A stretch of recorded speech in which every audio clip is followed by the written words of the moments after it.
I'm Isabel Wong with Yahoo Finance, and joining me now is Bernard Chan, convener of Hong Kong's Executive Council.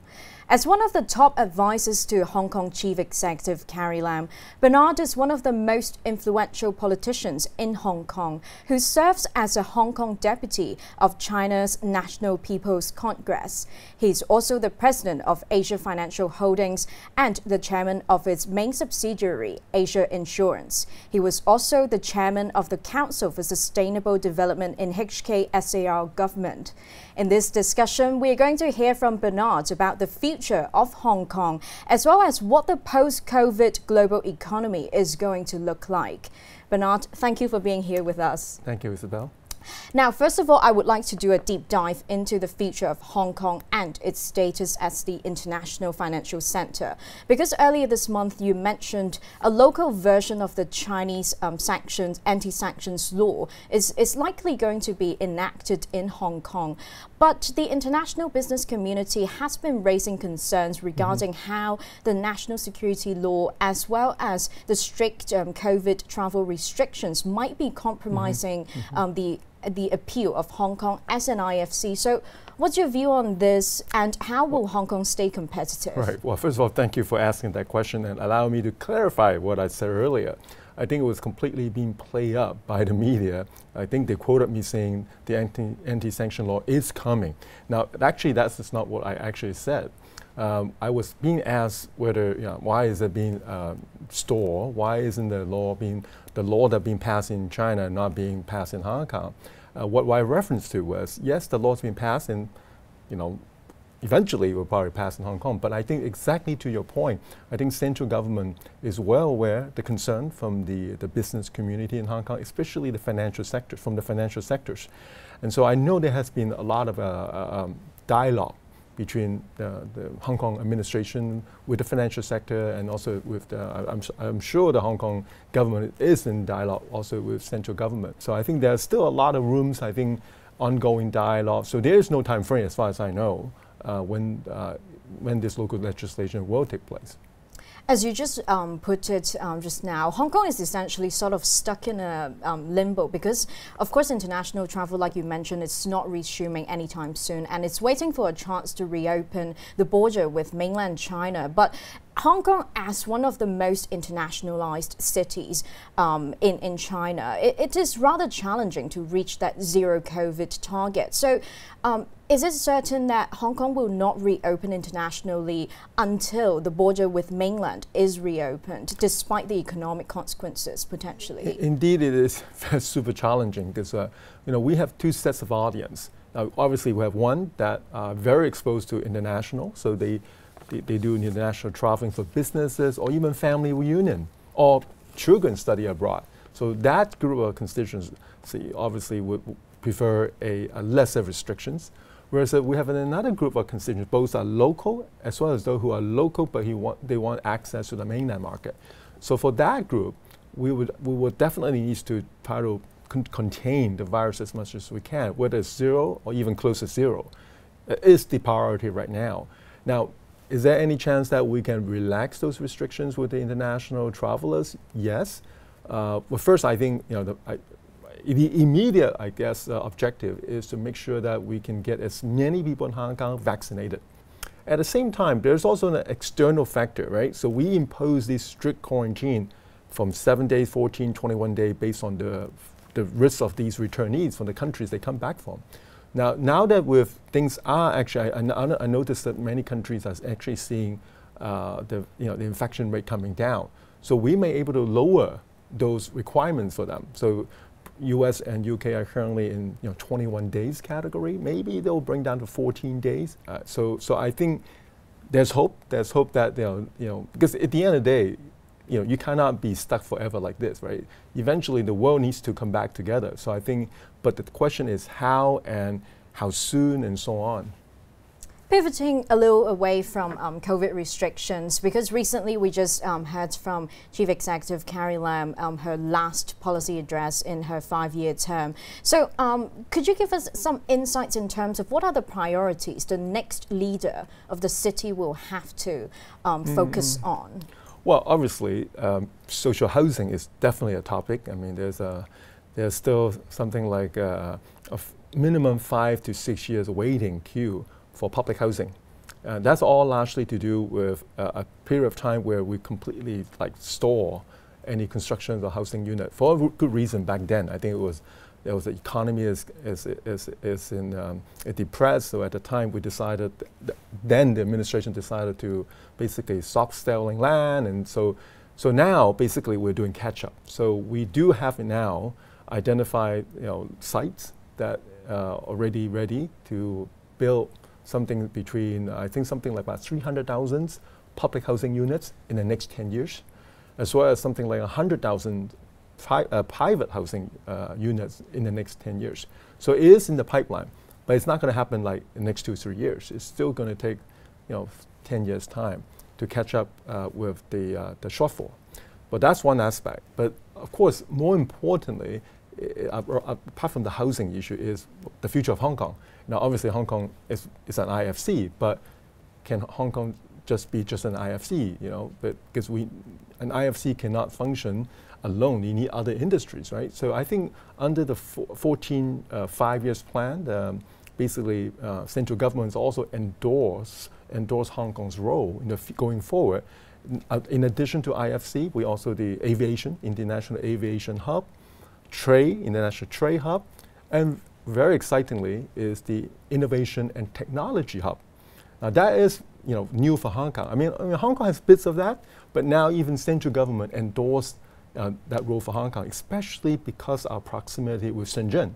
You can imagine when Shenzhen have a very strong INT hub, but together with Hong Kong, which we are probably very good in the research end of it, plus financing and elsewhere. I think the idea mentioned by the chief executive in her policy address is how do we take advantage of this potential synergy with our next door neighbor, Shenzhen. And with that, would you consider the top job? No, this is definitely a job that requires a lot more than any normal person can do, because obviously you have to be trusted by the central authority. You are answerable to Hong Kong people, but you also have to understand all the dynamics these days, as you put it earlier, the geopolitics. Because Hong Kong is definitely the international, the most international part of China, but we also have a domestic audience. So it's not an easy job that anyone can just decide to sign up for. Now, since you mentioned Hong Kong having the prospects of being an international innovation hub, as well as the prospects of Shenzhen leading that as well. So I would like to talk about what this means for entrepreneurs around the world, because of course you're a member of the board of directors of Alibaba Entrepreneurs Fund.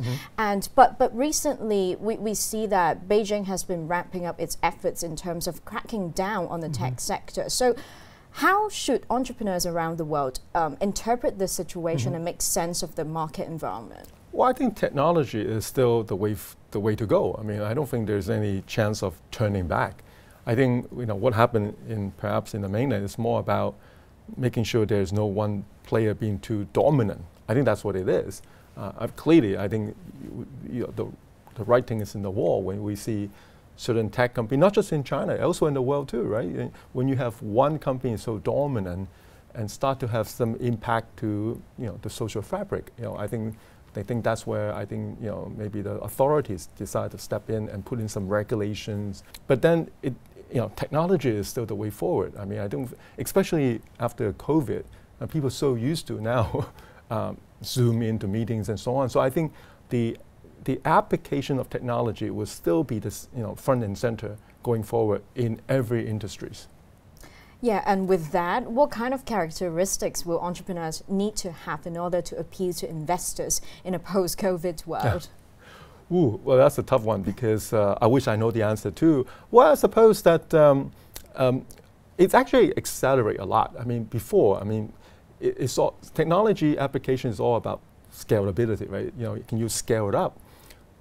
Prior to COVID, I think the tick up is good, but now with after COVID, I can imagine that people are so accustomed to, people are so used to, so everything can scale up so easily. So I actually feel that I think that this is the right time for entrepreneurs to take advantage of the fact that you can easily, if your business model work, I think it can scale up so much faster and can synergize with other different applications as well. So I think the way forward now is not just about your platform, but it's how your platform can work with others, collaborating with others together. Because everyone's so accustomed now. There's no chance of we turning back.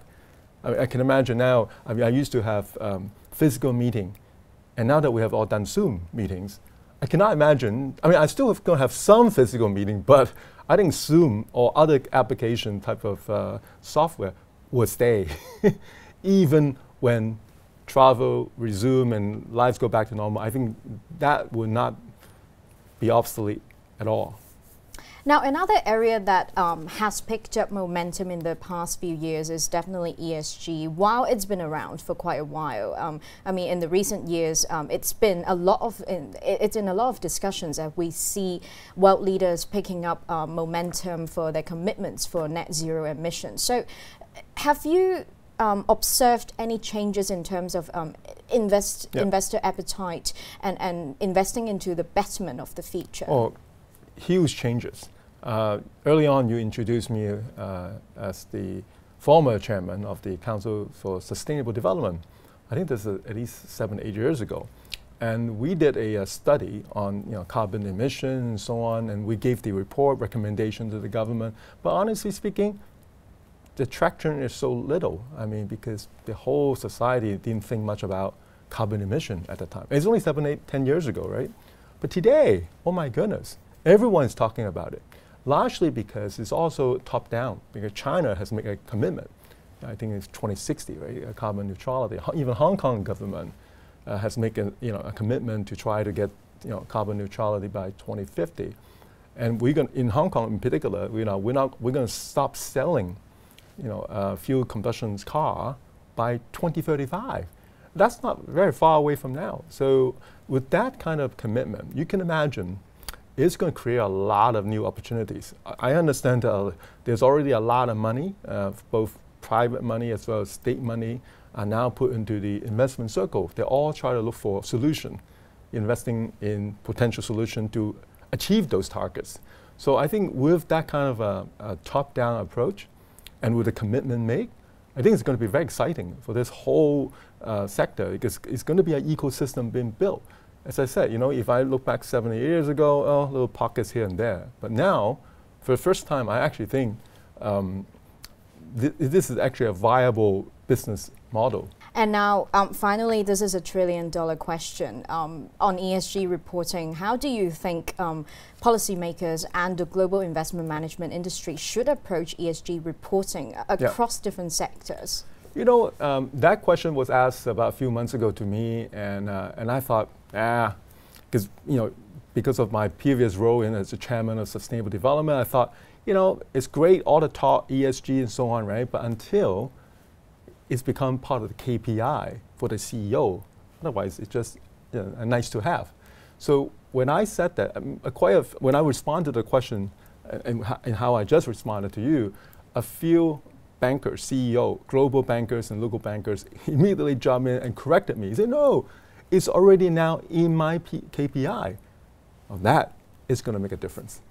Because when it's part of your KPI, then it's not just a talk show. People will have to take serious measurements. It's no longer just a number now, right? Because people are looking at impact, not just a nice-to-have report. So I actually, for the first time, think that things will start to change. Right.